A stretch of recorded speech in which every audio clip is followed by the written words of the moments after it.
जय हिंद। आप सभी को आज जो मैं बताने जा रहा हूँ, है ना, अगले यानी लेक्चर के तहत हम लोग और नए यानी प्रश्नों पर यानी विचार करेंगे और इन प्रश्नों को हम सही तरीके से यानी जानेंगे उनके आंसर के बारे में। और हाँ, ये जो भी यानी क्वेश्चन है, जैसे कि आप सब जान रहे हैं कि प्रीवियस यानी क्वेश्चन है और प्रीवियस क्वेश्चन हमेशा जो है इम्पॉर्टेंट क्वेश्चन माने जाते हैं, है ना। तो चलिए आप समझिए कि आप जो है यानी किस क्वेश्चन को सही तरीके से यानी याद रखे हुए हैं और किस क्वेश्चन के अंतर्गत जो है आपको कुछ भी जो है जानकारी नहीं है ना। तो उसी के तहत यानी सब जो यानी और क्वेश्चन है सब ऑब्जेक्टिव टाइप जैसे हैं। तो चलिए स्टार्ट करते हैं, है ना। तो चलिए देखिए, पहले जो यहाँ पे पूछे जा रहे हैं, जब कोई यानी वस्तु चंद्रमा से यानी पृथ्वी पर स्थानांतरित की जाती है, कहे मतलब चंद्रमा पर से पृथ्वी पर जब कोई चीज़ गिरेगा तो उसके यानी भार क्या होंगे, है ना। तो भार जो है बढ़ जाता है, भार क्या होंगे, बढ़ जाएंगे। मतलब पृथ्वी पर उसका जो है भार बढ़ जाएगा जब यानी चंद्रमा पर से पृथ्वी पर कोई वस्तु को लाया जाए तब, ठीक है। तो इसके बाद जो है इसी तरह से आप यहाँ समझिए कि जी, है ना, जी गुरुत्वाकर्षण के लेकर जी की इकाई जो है खास करके क्या है, ग्रेविटी। तो यहाँ जो इसका इकाई होता है न्यूटन मीटर स्क्वायर प्रति जो है केजी स्क्वायर होते हैं, ठीक है। जी की इकाई न्यूटन मीटर स्क्वायर प्रति केजी स्क्वायर होते हैं। उसी तरह से यहाँ पूछे जा रहे हैं आपको, एक वस्तु का वजन सबसे अधिक यानी कहाँ रखने पर होता है। तो एक बात समझिए, जब किसी भी वस्तु को पृथ्वी के यानी ध्रुव पर रखते हैं तो उसका वजन सबसे ज़्यादा जो है देखने के लिए मिलती है यानी ध्रुवों पर, ठीक है। उसी तरह से यहाँ पूछे जा रहे हैं कि एक पीढ़ी से दूसरे पीढ़ी में आनुवांशिक यानी सूचना का स्थानांतरण, मतलब आनुवांशिक सूचना कहने का मतलब है कि एक पूर्वज से दूसरे पूर्वज मतलब माता पिता के गुण बच्चों में जब जाते हैं तो इस चीज़ को यानी किसके द्वारा जो है गुण जाते हैं, है ना, कि उसी के जो है यानी जैसा इसका भी बाल बच्चा दिख रहा है या उसी जैसा व्यवहार है ना। तो ये जो है यानी किस घटना के द्वारा होता है, तो ये स्थानांतरण जो भी यानी निहित होती है डीएनए में होते हैं, ठीक है। तो एक पीढ़ी से दूसरी पीढ़ी में आनुवांशिक सूचना मतलब उसके लक्षण को पहुंचाना डीएनए का काम है, तो डीएनए के द्वारा होती है, ठीक है। यहाँ पे आपसे बोले जा रहे हैं कि उच्च तापमान किसके द्वारा जो है मापा जाता है। तो अधिक से अधिक तापमान मापने के लिए जो है यानी पायरोमीटर का इस्तेमाल हम लोग करते हैं और पायरोमीटर के माध्यम से ही हम लोग यानी उच्च तापमान को मापते हैं। इसी तरह से यहाँ आपसे पूछे जा रहे हैं गतिमान वस्तु में यानी होती है। तो एक बात समझिए, जब कोई वस्तु यानी गति में होता है तो वस्तु गति में होने के उपरांत उसमें जो उपस्थित रहेंगे, है ना, जो भी यानी उसमें उपस्थित रहेंगे उसमें वह ऊर्जा को हम लोग कहते हैं गतिज ऊर्जा।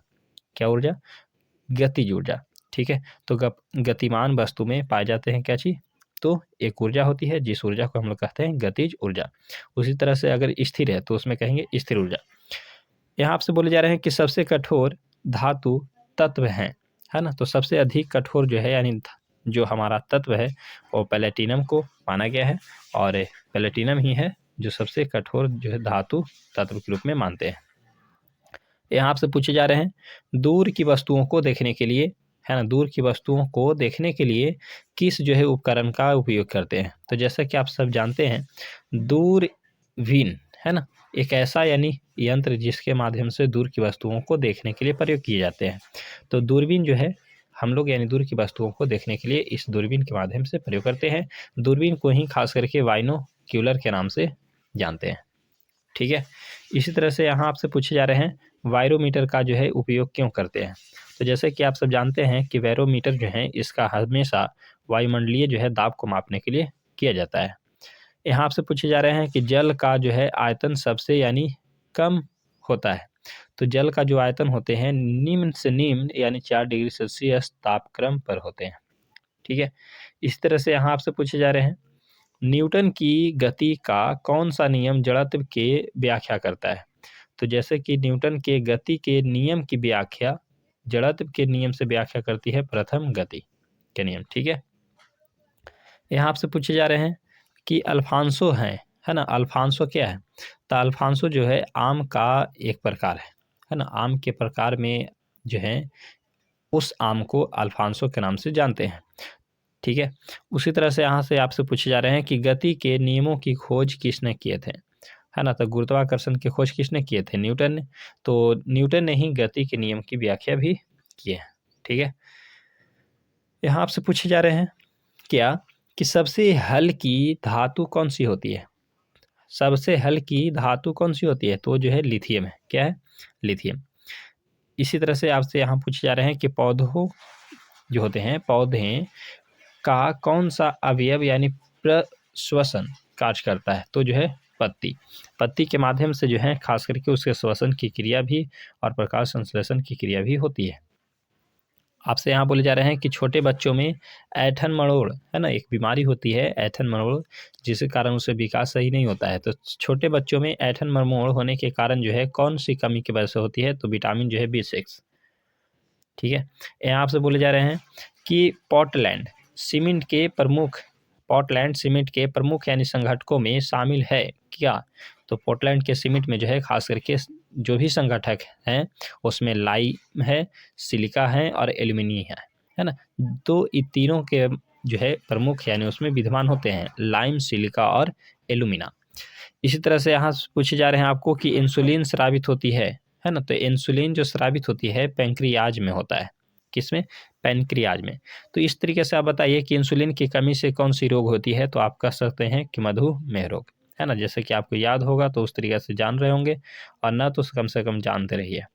ठीक है, आपका जो है खास करके मेहनत आप ही में रंग लाएगी। इस तरह से यहाँ आपसे पूछे जा रहे हैं कि सबसे पहले प्रयोगशाला में बनाया गया जो है कार्बनिक यौगिक था। तो सबसे पहले जो है प्रयोगशाला में बनाए जाने वाले पहले कार्बनिक यौगिक यूरिया था। क्या था? यूरिया। ये जो है बात एक फैक्ट के तहत आप याद रख सकते हैं। यहाँ आपसे पूछे जा रहे हैं कि एक ग्रह सूर्य के चारों ओर घूमते हैं, एक ग्रह सूर्य के चारों ओर घूमते हैं, इसका कारण बताइए। तो इस कारण को हम लोग कहते हैं गुरुत्वाकर्षण बल। एक ग्रह दूसरे ग्रह पर एक बल लगाता है, उस बल को जो है गुरुत्वाकर्षण बल कहते हैं, और एक दूसरे के बल लगाने के बाद उसके चारों ओर जो है घूमते हैं। यहाँ आपसे बोले जा रहे हैं कि लेड भंडारित जो है बैटरियों में कौन सा जो है अम्ल यानी प्रयुक्त किया जाता है? तो जो लेड यानी भंडारित यानी बैटरियां हैं उसमें प्रयुक्त किए जाने वाले अम्ल जो है सल्फ्यूरिक अम्ल होते हैं। सल्फ्यूरिक अम्ल के जो है जैसे कि आप सब जानते हैं H2SO4 के नाम से भी इसे जाना जाता है ना, एक फार्मूला के तहत। यहाँ आपसे बोले जा रहे हैं प्रकाश संश्लेषण के दौरान प्रकाश ऊर्जा स्थानांतरित होती है किस रूप में? तो प्रकाश संश्लेषण के दौरान प्रकाश ऊर्जा सदैव ऊष्मा जो है ऊर्जा में परिवर्तित हो जाती है। यहाँ आपसे बोले जा रहे हैं कि कोण की इकाई क्या होता है? तो जैसा कि आप सब जान चुके हैं रेडियन होते हैं। ठोस कोण के जो है क्या होते हैं? ये जो है कमेंट बॉक्स में आप छाटिए, लिखिए। यहाँ जो है आपसे बोले जा रहे हैं कि क्रायोजेनिक इंजनों का प्रयोग किस में होता है? तो क्रायोजेनिक इंजन का प्रयोग जो है रॉकेट यानी प्रौद्योगिकी में होते हैं। क्रायोजेनिक इंजन का प्रयोग कहाँ करते हैं? तो रॉकेट प्रौद्योगिकी में, यानी प्रौद्योगिकी मतलब जो है टेक्निक कहा जाता है। ठीक है, टेक्नोलॉजी के रूप में। यहाँ आपसे बोले जा रहे हैं द्रव में पृष्ठ तनाव होता है। तो जो द्रव में पृष्ठ तनाव जो होते हैं उसी चीज को हम लोग कहते हैं कोहेसिव बल। क्या? कोहेसिव बल, यानी अणुओं के बीच में जो है कोहेसिव बल होते हैं, जिसे हम लोग वांडर्स बल के नाम से भी जानते हैं। तो द्रव में उपस्थित यानी जो अणु के बीच का जो बल होते हैं कोहेसिव बल के नाम से जानते हैं। यहाँ आपसे बोले जा रहे हैं कि दो विभिन्न क्षेत्रों में नोबेल पुरस्कार यानी प्राप्त की जाती है। तो जो है यानी मैडम क्यूरी, है ना। क्या? मैडम क्यूरी के जो है नोबेल पुरस्कार प्राप्त की थी दो अलग अलग क्षेत्रों के तहत। ठीक है। इसी तरह से यहाँ आपसे बोले जा रहे हैं कि दालें किसकी जो है अच्छी स्रोत है? मतलब जो दाल आप खाते हैं, है ना, उस दाल के माध्यम से सबसे अच्छा जो है किस लेवल में वो माना जाता है? तो प्रोटीन के माध्यम से, है ना। उसमें प्रोटीन सबसे अच्छे पाए जाते हैं दाल के अंतर्गत, इसलिए जो है अच्छे स्रोत प्रोटीन का है। यहाँ आपसे बोले जा रहे हैं कि यकृत के द्वारा स्रावित यानी पीत रस कहाँ जो है संचित रहता है? तो ये जो है पित्ताशय में। ठीक है, पीत रस पित्ताशय में, है ना। इसी तरह से आपसे यहाँ बोले जा रहे हैं कि प्रस्वेदन है ना, परस्पिरेशन जो है क्या है? तो आप इसके अंतर्गत कह सकते हैं कि शरीर के ताप को नियंत्रित रखता है। तो प्रस्वेदन, है ना, यह एक क्रिया के तहत आप बोल सकते हैं। यहाँ आपसे बोले जा रहे हैं कि वाहन के पीछे का जो वाहन होते हैं, वाहन के पीछे के पॉइंट को यानी दृश्य मतलब देखने के लिए जो है कैसा यानी दर्पण का प्रयोग करते हैं? तो जो है उत्तल का। उत्तल के करने की रीजन ये है कि छोटा सा उत्तल जो है बहुत यानी ज़्यादा जो है एरिया कैप्चर करता है और साफ साफ जो है सब जो है चित्र दिखाता है, इसलिए जो है वाहन के पीछे का दृश्य देखने के लिए हम लोग उत्तल दर्पण का प्रयोग करते हैं। जैसा कि यहाँ आपसे बोले जा रहे हैं, गैसीय अवस्था में पदार्थों का जो होते हैं संपिंडित यानी करना आसान है। संपिंडित करना मतलब एक चीज़ में जो है आराम से रख देना आसान है, क्योंकि इस अवस्था में जो है अणु क्या हो जाते हैं, तो अणु जो है अपने एक मध्य के रूप में दीर्घ अंतराल रखते हैं, है ना। यही वजह है कि आराम से संपिंडित किए जा सकते हैं। यहाँ आपसे बोले जा रहे हैं, नींबू और संतरे में उपस्थित होने वाला अम्ल कौन सा होता है ना। नींबू और संतरे के अंतर्गत तब बताइएगा कि साइट्रिक जो अम्ल होते हैं वो नींबू और संतरे में उपस्थित होते हैं। ठीक है, यहाँ आपसे बोले जा रहे हैं ग्लोबल वार्मिंग। क्या ग्लोबल वार्मिंग के लिए मुख्य रूप से, है ना, किस गैस को उत्तरदायित्व यानी ठहराया गया है। कहने का मतलब है कि जो ग्लोबल वार्मिंग है मतलब ओजोन परत का क्षय होना, ग्लोबल वार्मिंग जो है किससे संबंध रखता है, तो ओजोन परत का क्षय होने से संबंध रखता है। तो इस घटना में जो है सबसे ऐसा कौन सा गैस है जो इसका ज़्यादा जिम्मेदार ठहराया जा सकते हैं, तो है कार्बन डाइऑक्साइड और दूसरे जो है मीथेन। इस दोनों में जो है 54% जो है कार्बन डाइऑक्साइड और 30% जो है मीथेन गैस। ये दोनों जो है खास करके ग्लोबल वार्मिंग के प्रमुख यानी एक उत्तरदायी ठहरा जाता है। जैसा कि यहाँ आपसे बोले जा रहे हैं कि किसी भी रेफ्रिजरेटर में फ्रीजर शीर्ष पर रखा जाता है ना। इसका रीजन क्या है, तो आप कह सकते हैं ताकि संवहन धाराओं के द्वारा यानी अंदर के पूरे भाग को ठंडा रख सके, है ना। तो यही घटना के माध्यम से इसे जो है शीर्ष पर यानी रखा जाता है। यहाँ आपसे बोले जा रहे हैं कि एक साधारण घड़ी गर्मी में सुस्त हो जाती है ना। एक साधारण घड़ी गर्मी में सुस्त हो जाती है क्योंकि पेंडुलम की लंबाई क्या होती है, तो पेंडुलम की लंबाई जो है खास करके गर्मी के दौरान यानी बढ़ जाती है ना। इसलिए जो है दोलन काल भी बढ़ जाता है। जैसे कि इसी तरीके से जो है ये आपका क्वेश्चन है, यहाँ आपसे बोले जा रहे हैं जड़त्व आघूर्ण का जो है मात्रक बताइए। तो जड़त्व आघूर्ण का जो मात्रक होते हैं वो किलोग्राम मीटर स्क्वायर होता है, किलोग्राम मीटर स्क्वायर, अर्थात बोला जाए तो केजी मीटर स्क्वायर। ठीक है, इसी तरह से आपसे बोले जा रहे हैं कि एक जो है जूल कितने के बराबर होते हैं, तो 10 टू पावर जो है यानी 7 अर्ग के। ठीक है, यहाँ आपसे बोले जा रहे हैं क्या कि सूक्ष्म मतलब छोटे जीवाणु युक्त जो है यानी युक्त मतलब विद्वान यानी सूक्ष्म जीव युक्त यानी पदार्थ का जो है शीतकरण एक प्रक्रिया है किसके के कार्यों के द्वारा, है ना। तो ये जो है जिसका कार्य है उस कार्य को हम लोग कहते हैं जीवाणुओं का निष्क्रियकरण। ठीक है, जीवाणुओं को निष्क्रिय करना। तो इसी के माध्यम से जो है जीवाणु के जब निष्क्रिय कर देते हैं तब जाके जो है यानी सूक्ष्म जीव के माध्यम से शीतकरण का एक प्रक्रिया स्टार्ट होती है। यहाँ आपसे पूछे जा रहे हैं रेशम के कीटों का पालन कहलाता है। तो रेशम के कीटों का पालन जो है हम लोग खास करके सेरीकल्चर के नाम से जानते हैं। किस नाम से, सेरीकल्चर। ठीक है, यहाँ पूछे गए हैं कि प्लास्टर ऑफ पेरिस का रासायनिक नाम बताइए। तो प्लास्टर ऑफ पेरिस का नाम जो रासायनिक सूत्र होते हैं वो कैल्शियम सल्फेट हेमीहाइड्रेट के नाम से जानते हैं। Calcium sulphate hemihydrate. ठीक है, हाइड्रेट। यहाँ आपसे पूछे जा रहे हैं कि ध्वनि तरंगे होती है, तो जो ध्वनि तरंगे होते हैं वो आंशिक जो है लंबवत होते हैं और आंशिक जो है त्रियक होते हैं, है ना। ध्वनि तरंगे जो हैं दो तरीके से हो सकते हैं, या तो लंबवत या तो त्रियक। यहाँ आपसे बोले जा रहे हैं कि किसका उपयोग जो है ऊंचाई नापने यानी मापने के लिए करते हैं। तो जब भी किसी भी ज़्यादा ऊंचाई से ऊंचा बस चीज़ को मापना हो तो उस चीज़ में मापने के लिए हम लोग अल्टीमीटर का प्रयोग करते हैं। ठीक है, अल्टीमीटर के जो है खास करके उपयोग से हम लोग क्या मापते हैं, ऊंचाइयों को। यहाँ आपसे बोले जा रहे हैं कि स्थिर ताप पर कंडक्टर, है ना, स्थिर ताप पर कंडक्टर मतलब कि चालक होते हैं। ठीक है, तो स्थिर ताप पर कंडक्टर वहनशील तरंग दोनों यानी छोरों के बीच के महत्वपूर्ण अंतर है के अनुपात को क्या कहा जाता है, तो ये दोनों के अनुपात को हम लोग ओम के नियम कहते हैं। जो कंडक्टर होते हैं वो एक्चुअली भी और आई होते हैं और इसे जो है एक निश्चित अंतराल के बीच में दोनों के बीच यानी मापी गई जो है ओम के नियम एक रेखीय संवेग को बताती है। ठीक है। इसी तरह से यहाँ आपसे बोले जा रहे हैं कि जो कैमरे हैं, है ना, कैमरे मतलब रूम, कैमरे में सॉरी यहाँ पे जो है खास करके कैमरा का इस्तेमाल है एक फ़ोटो क्लिक करके, ठीक है। तो कैमरे में यानी उपयोग किए जाने वाला जो लेंस है कौन सा होता है, अवतल या उत्तल?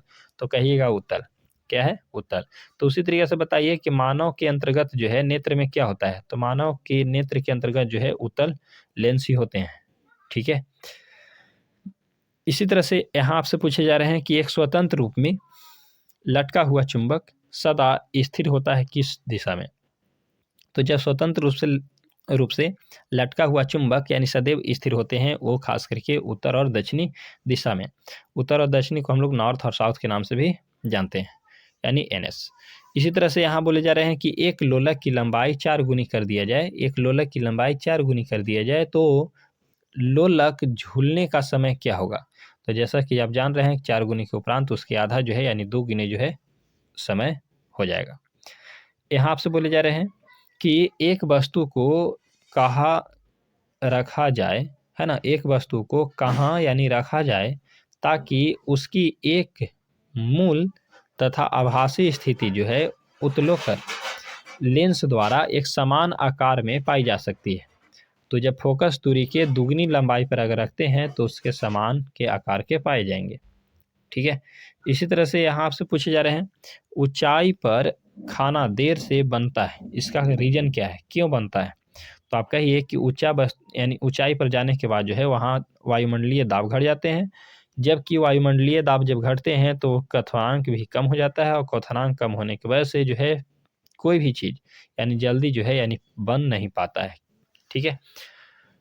और पानी जो है उस स्थान पर वाष्प जो है बहुत ज़्यादा होने लगता है, वाष्पीकरण की वजह से यानी सब पानी ऊपर की ओर उड़ने लगता है। यहाँ आपसे बोले जा रहे हैं कि किसी तारे की दूरी को नापने के लिए प्रयुक्त यानी यूनिट होती है।